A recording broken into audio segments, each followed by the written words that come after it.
পবিত্র ঈদুল আজহার আর মাত্র কয়েকদিন বাকি।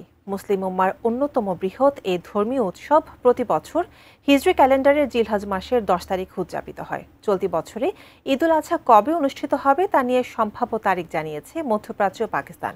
বিস্তারিত জানাচ্ছেন শেখ ফরিদ। অপেক্ষার পালা শেষে মুসলিমদের আরেকটি খুশির ঈদ ঈদুল আজহা প্রায় চলে এসেছে। আগামী 27 মে রাতে মধ্যপ্রাচ্যের প্রায় সব দেশ, পাকিস্তান সহ আরো কয়েকটি দেশে জিলহজ মাসের চাঁদ দেখার প্রস্তুতি নেওয়া হয়েছে। আরবি বর্ষপঞ্জিকার শেষ মাস জিলহজের 10 তারিখে উদযাপন করা হয় পবিত্র ঈদুল আজহা।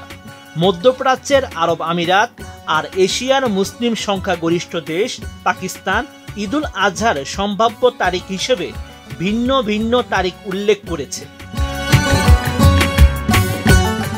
মধ্যপ্রাচ্যের আরব আমিরাতের আমিরাত জ্যোতির্বিদ্যা সোসাইটির পরিচালনা পর্ষদের চেয়ারম্যান ইব্রাহিম আল জারওয়ান 21 মে জানিয়েছেন, তাদের জ্যোতির্বিদ্যার হিসাব নিকাশ অনুযায়ী আগামী 27 মে সন্ধ্যায় জিলহজের চাঁদ দেখা যেতে পারে।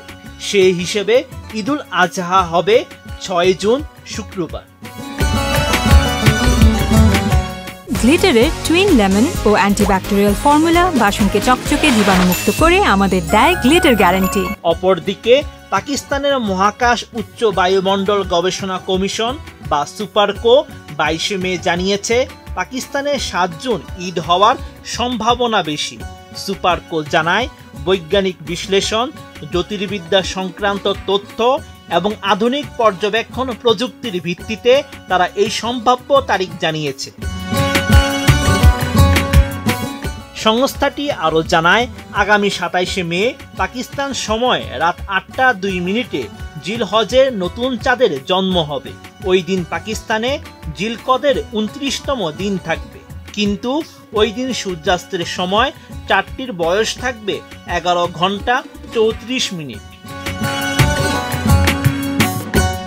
সুপারকো জানায়, ওই দিন পাকিস্তানে সূর্যাস্ত ও চন্দ্র অস্তের মধ্যে সময়ের ব্যবধান থাকবে মাত্র 37 মিনিট।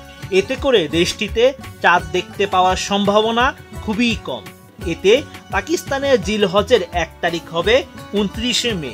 সেই হিসেবে ঈদুল আজহা পালিত হবে 7 জুন।